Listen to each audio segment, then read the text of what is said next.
This is Time Warner Cable's Local Edition. I'm Brad Pomerance. Our guest, Jim Clarke. He's a member of the Culver City Council.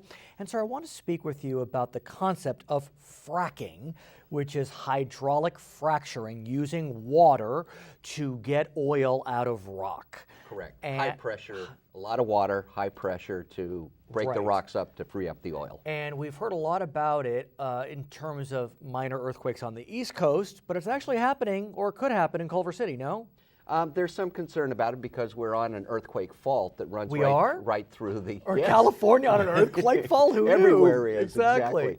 The Inglewood oil field, surprisingly, is the largest urban oil field in the United States. Is that the one as you're heading up La Cienega? Yes. Okay. And we see it. Right. Most of it's in the county, but about 10% of it is in Culver City. Okay. So that's why Culver City is interested in this. And I know that your city recently held a hearing with Assemblywoman Holly Mitchell, who represents the area. Correct. Why don't you tell us about the hearing? I know some residents came out to discuss their concerns, if any, with fracking.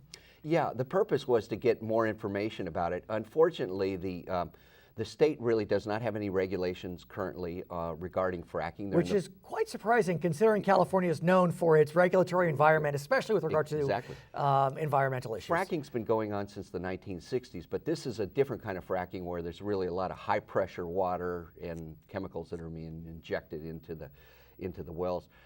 But no regulations. They're in the process of developing those, but those are sometimes off. But are they, though? I mean... Well, they need to do that. No, but meaning, are they really in the process? Because over the last year, we've heard Governor Brown talk about it a bit, but one could clearly state that he has not made this a priority. Correct.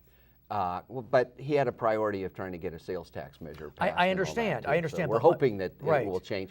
There was legislation introduced in the last session of the state legislature. It did not pass, but it's already been reintroduced. And that's one of the purposes that Assembly Member Mitchell was holding the hearing, was to get more information to play a role in that. At the same time, how do we balance the desire for clean, safe, environmental regulations with not wanting to continue down the path of being the state that is known for being over-regulatory? Correct, and that is a problem. Plus, I mean, they've been doing oil drilling on this site for decades and decades. But there is a question of public health, and does the public health trump the ability of the business to do it? So how much can Culver City do? Because it's a city. Right. Do you have the ability to pass, is it called environmental regulations? Yeah, we are in the process of updating an oil drilling ordinance that we've had on the books that is considerably old. So we're going through that process, and we'll be doing that probably in the first 3 months of this year. And whenever an oil company wants to do drilling, they have to come and get a permit.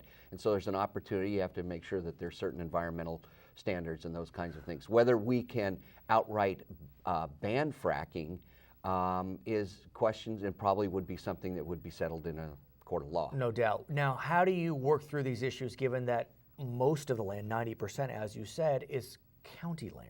Correct. Plus, you also have the problem that the drilling is not directly vertical, that there's slant drilling that goes on. So does it slant into Culver City or away from Culver City? No. It'll go into and even as far as up to our city hall, underneath our city hall. You're kidding. Yeah. So what do you do with that? Well, yeah, that's why you that's why you have to look at. And there's also a question of who owns the mineral rights. In some cases, the property owners actually own those mineral rights and receive royalties. Right. And in others, they don't own that. So there's a question. Complicated. Yeah, very His complicated. name is Jim Clarke. He is a member of the Culver City Council. I'm Brad Pomerance. Thanks for watching Time Warner Cable's Local Edition.